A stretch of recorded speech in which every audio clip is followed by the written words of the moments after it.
Commander Zethkari stared at the holographic display floating before his 6 eyes, each one focusing on different aspects of the data streaming across the blue-tinted interface. The Galactic Council's newest intelligence reports painted a picture that made his chitinous exoskeleton click nervously against his command chair. Earth, the small blue-green world in the outer rim of the galaxy, was proving to be far more dangerous than anyone had anticipated. "Analysis complete, Commander," announced his tactical officer, a tall, crystalline being whose body chimed softly as she moved. "The preliminary scans of the third planet in the Sol system reveal unprecedented biological diversity." Zethkari's mandibles clicked in what his species considered deep thought. For 3 rotations of his homeworld, the Galactic Council had been monitoring this particular system after detecting unusual energy signatures emanating from the third planet. What they discovered challenged everything they thought they knew about planetary evolution and biological warfare. "Show me the predator classifications," he commanded, his voice creating harmonic undertones that resonated through the bridge's atmosphere. The hologram shifted, displaying a 3-dimensional representation of Earth's surface. Red markers began appearing across continents and oceans, each one indicating a different apex predator. The number of markers grew rapidly until the entire planet seemed to pulse with crimson warnings. "By the 7 moons," whispered his science officer, a tentacled creature whose skin shifted from pale blue to deep purple in surprise. "Commander, these readings cannot be accurate. No single world can sustain this many apex predators." Zethkari leaned forward, studying the data more carefully. His species, the Vorthak, had conquered 17 worlds and encountered countless forms of life, but nothing had prepared him for what Earth presented.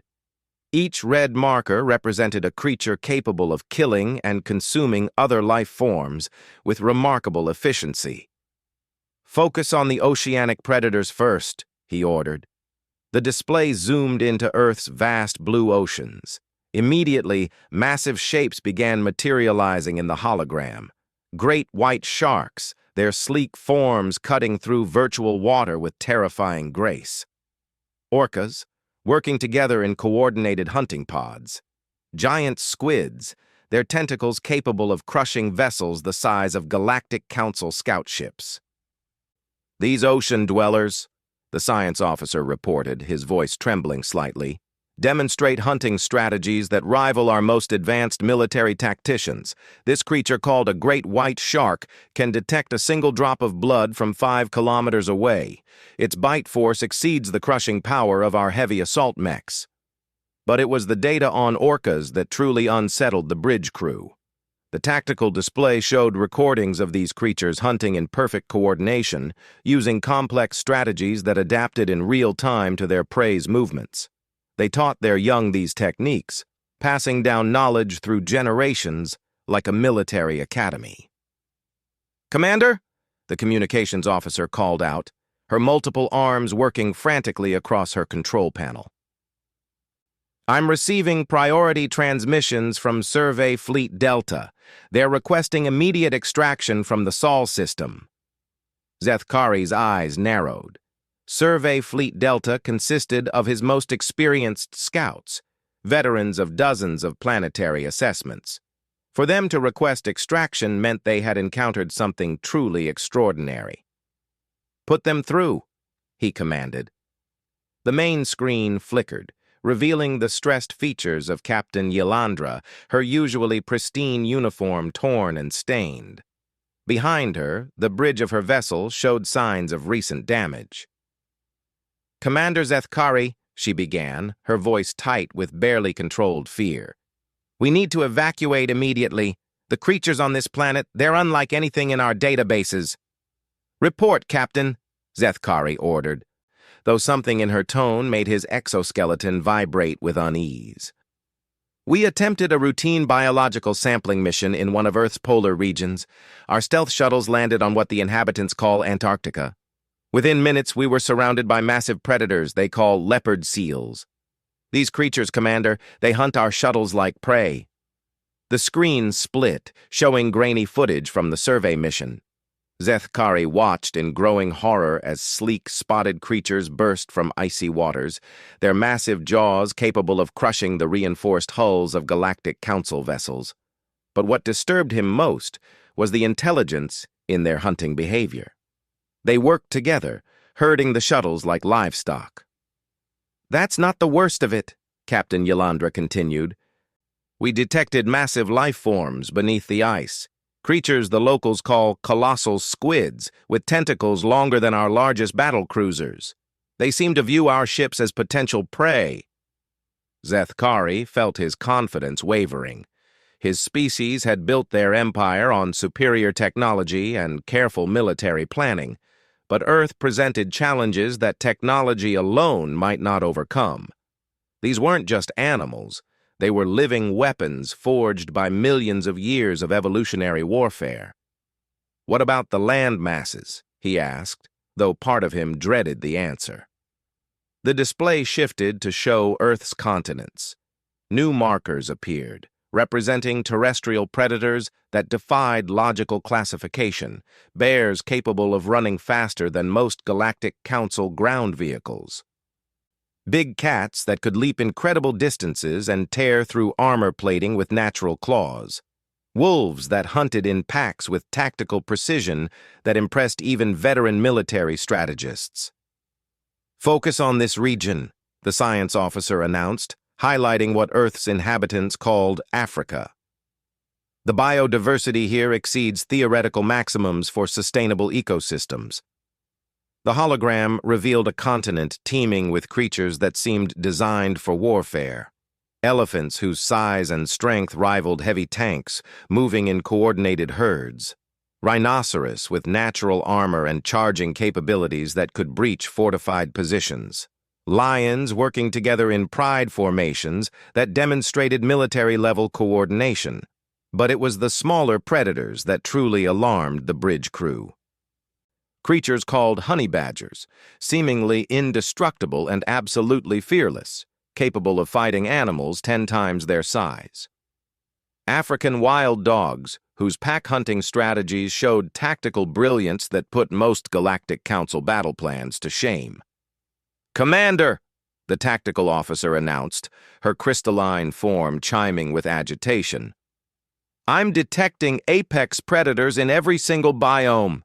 Deserts, forests, grasslands, mountains, even underground cave systems. This planet has weaponized its entire ecosystem." Zethkari studied the data streams flowing across his screens. Each new discovery reinforced a growing realization that Earth represented something unprecedented in galactic history. This wasn't just a world with dangerous animals. It was a planet that had turned biological evolution into an arms race, producing creatures of such lethality that they challenged the military superiority of advanced spacefaring civilizations. "Sir," his communications officer announced, "we're receiving distress signals from multiple survey teams. They're reporting encounters with flying predators, underground predators, even microscopic predators that their equipment cannot effectively combat." The main screen filled with reports from across Earth's surface. Eagles and hawks with vision so acute they could spot cloaked reconnaissance drones. Wolves whose pack coordination allowed them to outmaneuver advanced tactical teams. Even creatures the humans called army ants that moved in formations resembling military columns, overwhelming anything in their path through sheer numbers and organization. Zethkari rose from his command chair, his exoskeleton clicking as he processed the implications of what they had discovered. For generations, the Galactic Council had assumed that technological advancement would always triumph over biological evolution. Earth was proving that assumption dangerously wrong. "What about the dominant species?" he asked. "The humans?" His science officer's tentacles writhed nervously as new data appeared on screen. "That's perhaps the most disturbing aspect of this planet, Commander. The humans didn't just survive alongside these predators. They domesticated some of them. They formed partnerships with wolves, turning them into creatures called dogs. They ride creatures called horses into battle. They've weaponized the planet's biological arsenal. The holographic display showed images of human warriors riding massive beasts, fighting alongside pack animals, using biological weapons that had evolved naturally on their world. But more troubling were the reports indicating that humans had learned to think like predators themselves, adopting hunting strategies and tactical approaches from the creatures around them. "Commander," Captain Yil Andra's voice crackled through the communications array. "We need immediate extraction orders. My survey teams are reporting that even the plant life on this world shows aggressive characteristics. They've encountered trees that can crush vehicles and flowers that release toxic compounds." Zethkari felt a chill run through his exoskeleton as the full scope of Earth's danger became clear. This wasn't just a world with deadly animals. It was a planet where every form of life had been shaped by constant warfare, creating a biological weapons laboratory that had been perfecting its arsenal for millions of years. "Set course for the outer system," he commanded. "Maintain monitoring distance, but do not attempt further surface operations without full Council authorization." As his ship pulled away from Earth's gravitational influence, Zethkari continued studying the data streaming from their sensors. Every scan revealed new horrors. Creatures that could survive in environments that would kill most spacefaring species. Animals with natural weapons that rivaled manufactured armaments. Ecosystems so perfectly balanced for warfare that they functioned like living military bases. The most disturbing realization was slowly forming in his mind. Earth wasn't just dangerous because of its individual predators. The entire planet was a weapons testing ground where nature itself had become the ultimate arms manufacturer, producing creatures so perfectly designed for combat that they challenged the technological superiority of the galaxy's most advanced civilizations. And somewhere on that deadly world, the humans continued to thrive, having not just survived, but partnered with the most dangerous biological weapons the galaxy had ever produced. 3 standard galactic cycles had passed since Commander Zethkari's initial reconnaissance of Earth, and the situation had grown far more complex than anyone in the Galactic Council could have imagined.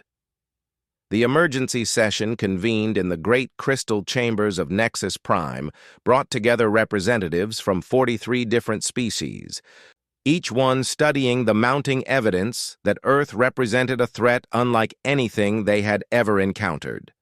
High Counselor Vexithara, her ancient form shimmering with bioluminescent patterns that indicated deep concern, addressed the assembled delegates. Her species had lived for thousands of years and witnessed the rise and fall of countless civilizations. But the data streaming from the Sol system challenged even her vast experience. "Fellow beings," she began, her voice carrying across the chamber through harmonic translators, "we face an unprecedented situation. Our continued observation of the third planet in the Sol system has revealed capabilities that force us to reconsider our understanding of biological warfare." The central holographic projector activated, filling the chamber with a 3-dimensional representation of Earth. But this display was different from the ones Zethkari had studied. Months of detailed observation had revealed patterns that were far more disturbing than simple predator-prey relationships. "Show them the cooperative hunting data," Zethkari requested from his position among the military advisors. The hologram shifted to display the African savanna, where a scene of breathtaking tactical coordination was unfolding. A pride of lions worked in perfect synchronization with a clan of hyenas, their natural enemies, to bring down a massive elephant. But what captured the attention of every delegate in the chamber was the presence of humans, working alongside both predator species as equals in the hunt. "Impossible," whispered Ambassador Krelton, his gaseous form flickering with disbelief.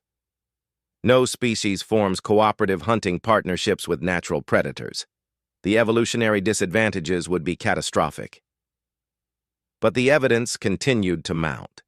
The display showed wolves running alongside human warriors, their partnership so seamless that they moved like a single organism. Eagles and hawks served as aerial reconnaissance for human hunting parties. Even more disturbing were the reports of humans riding massive creatures called horses, essentially merging their own tactical capabilities with the speed and strength of another species. The biological integration goes deeper than surface cooperation, announced Dr. Yil Santos, the Council's chief xenobiologist, her multiple arms gesturing toward detailed genetic scans. Humans have somehow formed symbiotic relationships with hundreds of Earth's predator species. They've created what can only be described as biological weapons platforms. The hologram displayed a human settlement where the integration was clearly visible. Guard dogs patrolled perimeters with military precision. Cats eliminated pest species that could threaten food supplies. Even domesticated livestock served dual purposes, providing resources while also serving as early warning systems against larger predators. But that's not the most disturbing aspect, Dr. Yil Santos continued. Our deep scans reveal that humans have been selectively breeding these creatures for thousands of years, enhancing their natural weapons capabilities. The display showed the evolution of dogs from their wolf ancestors. Breeds designed for specific combat roles, massive creatures bred for strength and endurance, sleek forms optimized for speed and agility, compact but incredibly aggressive varieties designed for close-quarters combat. Each breed represented a specialized biological weapon, designed and manufactured through selective breeding. Ambassador Thex Mari, whose crystalline body resonated with harmonic frequencies of alarm, raised a concern that had been troubling many delegates. If humans can weaponize their planet's predators through breeding and partnership, what prevents them from turning this capability against spacefaring civilizations? The question hung in the air like a toxic cloud. Every species in the Galactic Council had achieved spaceflight through technological advancement, gradually leaving behind the biological limitations of their homeworlds. But humans seem to be taking a different path entirely, enhancing their biological capabilities rather than replacing them. "There's more," Zethkari announced, his exoskeleton clicking nervously as he prepared to reveal the most disturbing intelligence gathered by his survey teams. "Our reconnaissance has discovered that humans actively study and learn from every predator on their planet. They've incorporated hunting strategies, pack tactics, and predatory behaviors into their own military doctrine." The holographic display shifted to show human military units in action. Their movements mimicked the pack-hunting strategies of wolves. Their aerial tactics resembled the coordinated attacks of birds of prey. Their underwater operations showed clear influences from marine predators like sharks and orcas. "They've turned their entire planet into a military academy," Zethkari continued, "where every creature serves as both weapon and instructor." High Counselor Vexathara's bioluminescent patterns shifted to deep purple, indicating the gravest level of concern her species could express. "Are you suggesting that humans have weaponized not just individual creatures, but the entire process of biological evolution itself?" "That appears to be exactly what they've done," Dr. Yil Santos confirmed. "But the implications go far beyond simple military applications." The display changed again, showing human agricultural systems where the same principles applied. Humans had domesticated and enhanced plant species, creating biological systems that could feed massive populations while also serving defensive purposes. Plants that produced natural pesticides, trees that grew in formations resembling defensive barriers, crops that could survive in harsh conditions that would challenge most spacefaring species. "They've created biological technology," Ambassador Krelton observed, his gaseous form swirling with patterns that indicated deep thought. "Instead of replacing biological systems with mechanical ones, they've enhanced and integrated them." The revelation struck the assembly with the force of a physical blow. Every civilization represented in the chamber had followed similar technological development paths. Biological limitations overcome through mechanical and electronic systems, organic weaknesses replaced by synthetic strengths. But humans appeared to have chosen a fundamentally different approach. "Show them the integration data," requested Dr. Yil Santos. New displays revealed the extent of human biological integration. Humans who had trained alongside predators until their reflexes and tactical thinking matched those of apex hunters. Human children raised with wolf packs, learning pack dynamics and hunting strategies from birth. Entire human communities that moved and operated like the biological systems they had studied. "They're not just using biological weapons," Zethkari realized aloud, his voice carrying a mixture of admiration and terror.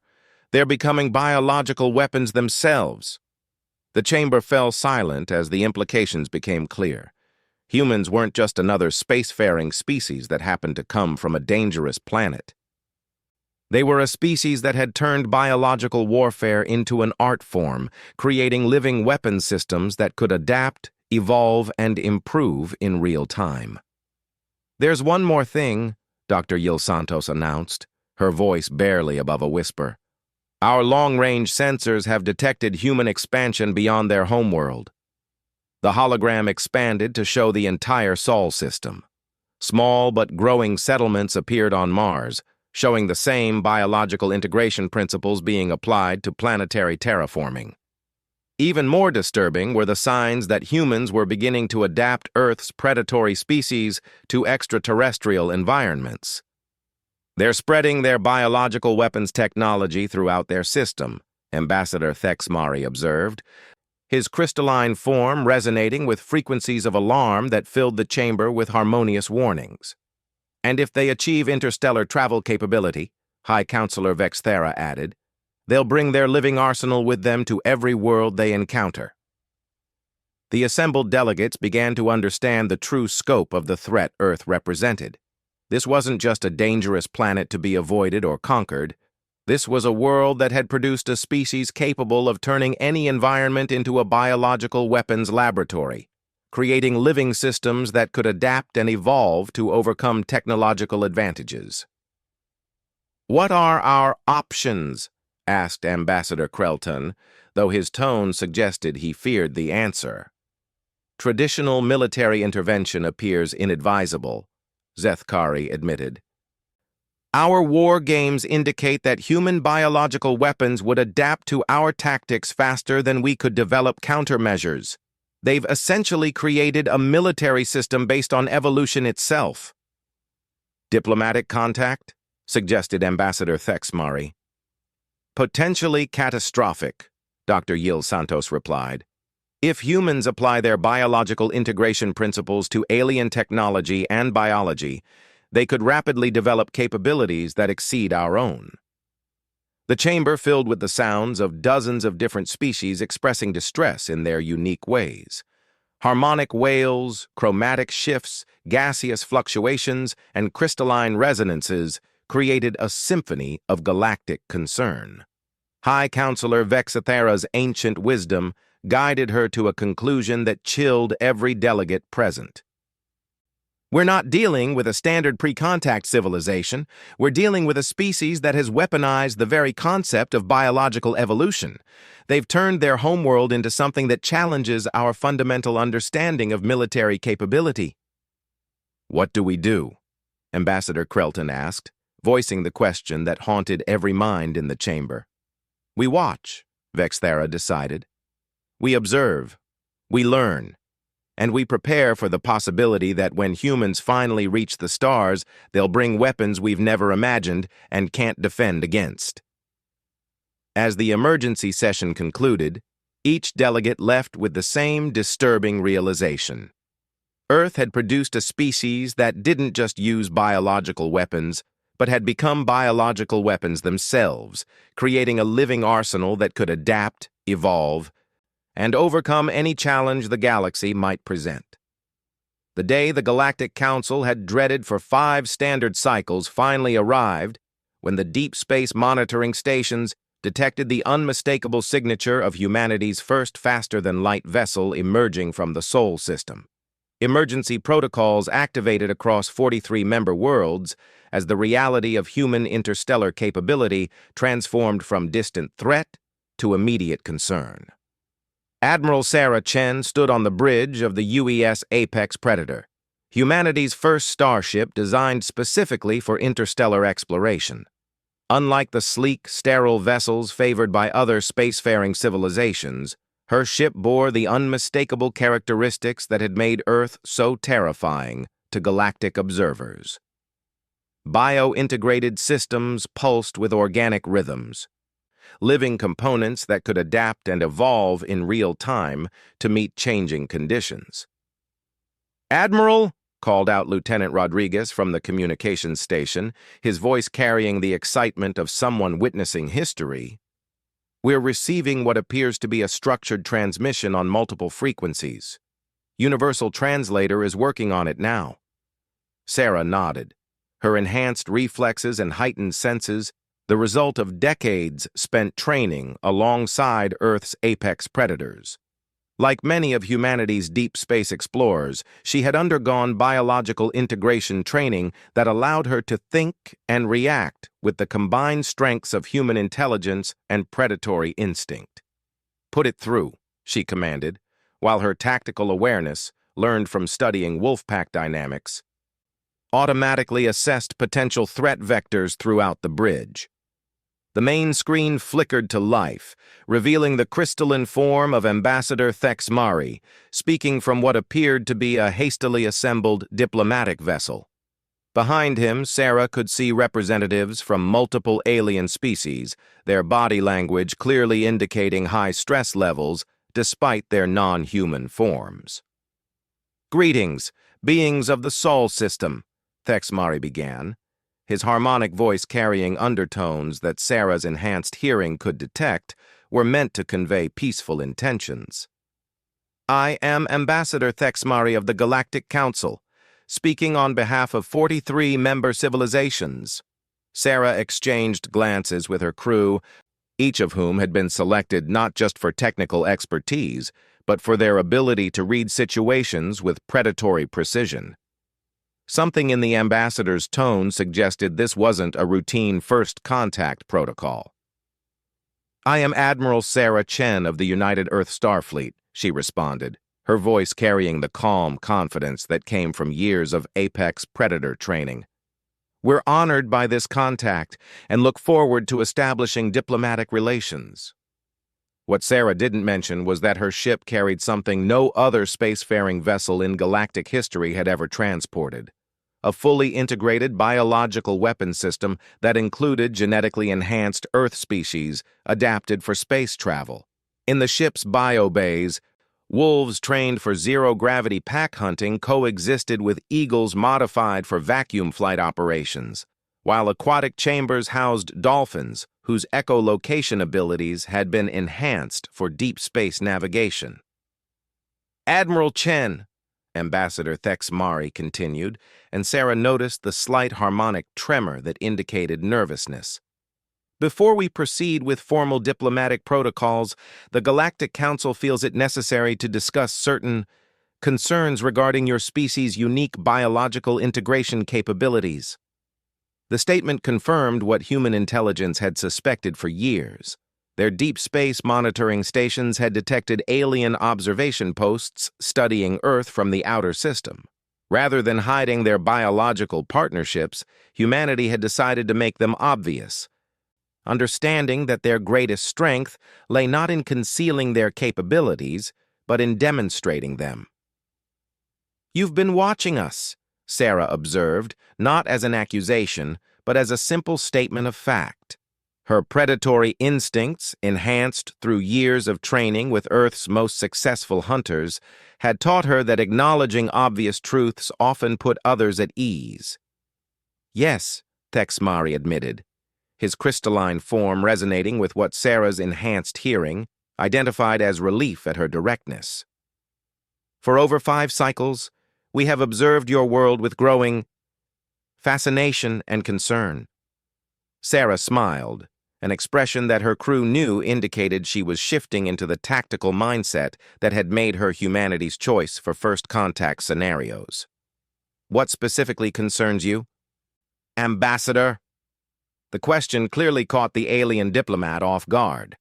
Most species, when confronted with superior galactic technology and multiple alien civilizations, showed deference or fear. Sarah's calm confidence suggested something that disturbed the Council's carefully planned approach. Your species, Texmari began carefully, appears to have developed biological integration capabilities that challenge our understanding of technological advancement. We've observed humans working in partnership with your planet's apex predators in ways that seem militarily significant. Ah, Sarah nodded, understanding dawning in her enhanced perception. You think we're a threat? The directness of her statement caused visible reactions among the alien representatives visible on screen. Harmonic fluctuations, color changes, and electromagnetic emissions indicated high stress levels across multiple species. We're not sure what you are, Texmari admitted with surprising honesty. Your species doesn't fit any classification in our databases. You've weaponized biological evolution itself. Sarah's tactical mind, trained by studying countless predators, immediately identified the core issue. These aliens saw Earth's biological diversity as a threat because they had never learned to integrate with their own planetary ecosystems. They viewed technology and biology as separate, competing systems rather than complementary tools. Would you like a demonstration? Sarah asked, her tone carrying the casual confidence that came from absolute certainty in her capabilities. Demonstration? Texamari's harmonic patterns shifted to what Sarah recognized as alarm. Of our biological integration, Sarah clarified, it might help you understand that we're not weapons in the way you think we are. Before waiting for an answer, Sarah gestured to her crew. Execute Protocol Eagle Eye. Throughout the ship, humanity's biological partners responded with practiced precision. Eagles modified for spaceflight launched from specialized bays, their enhanced vision systems immediately beginning detailed scans of the alien vessels. Dolphins in the ship's aquatic systems used their enhanced echolocation to create three-dimensional maps of the alien ship's internal structures. Even the wolves in the zero-gravity training areas began exhibiting pack behaviors that would allow them to coordinate perfectly in boarding or defensive operations. On the main screen, the alien representatives watched in fascination and growing alarm as biological signatures, unlike anything in their databases, began appearing on their sensors. Living creatures working with technological systems in perfect harmony, creating capabilities that exceeded the sum of their parts. Remarkable, whispered another voice from the alien vessel, belonging to a creature Sarah couldn't see but whose vocalization patterns suggested extreme age and wisdom. They've achieved technological integration without losing biological capability.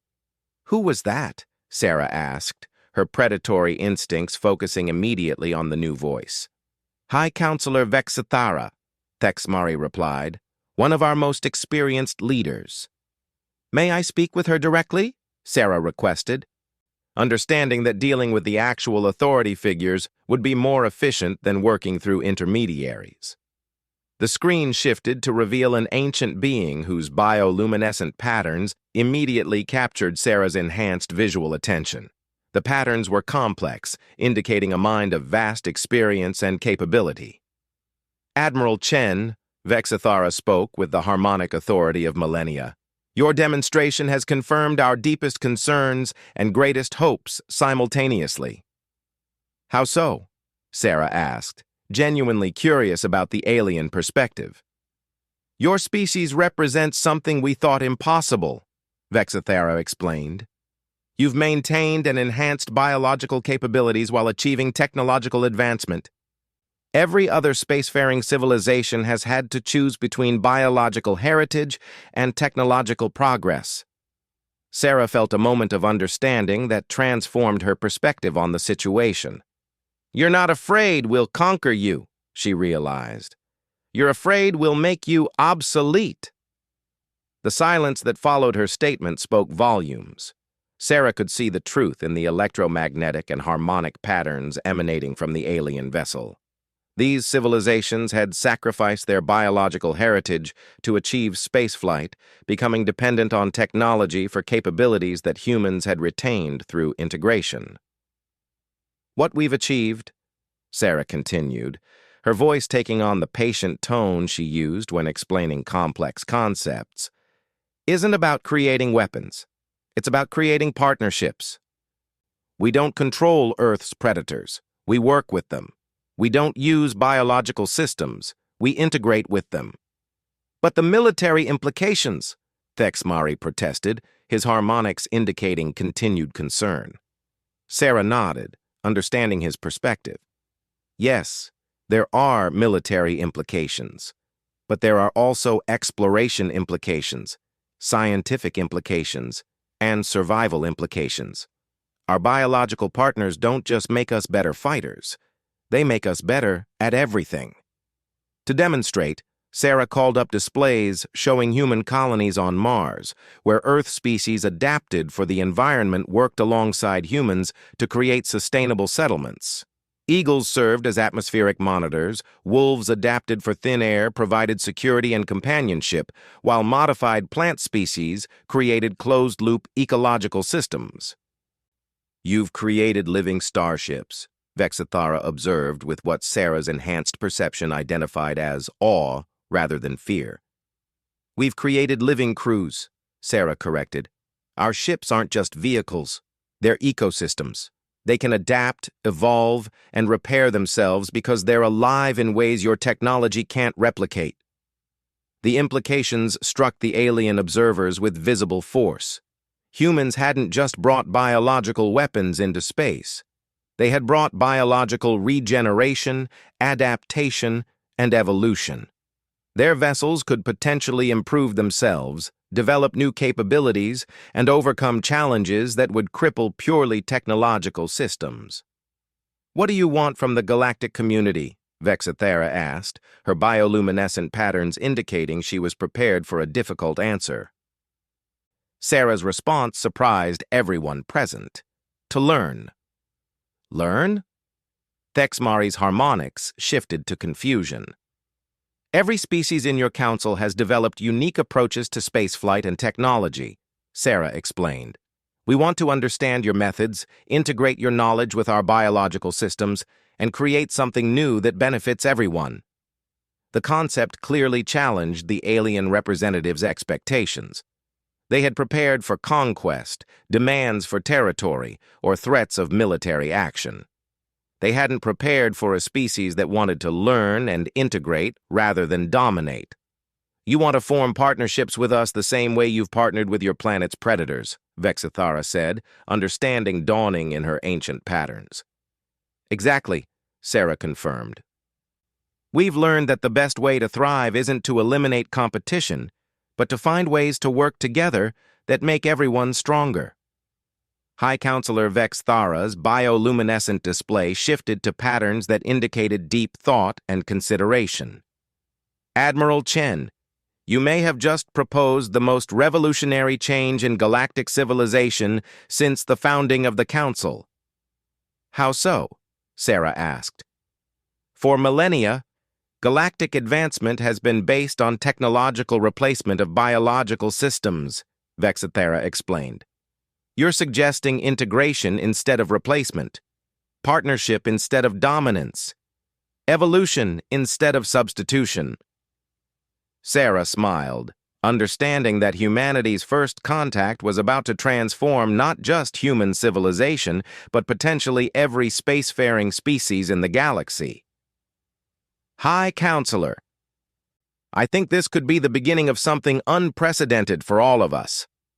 As the first diplomatic exchanges concluded, both human and alien representatives began to realize they were witnessing the start of a new era in galactic civilization, one where Earth's greatest weapons, the ability to integrate, adapt, and evolve alongside other life forms, might become the galaxy's greatest tools for peaceful advancement and mutual prosperity.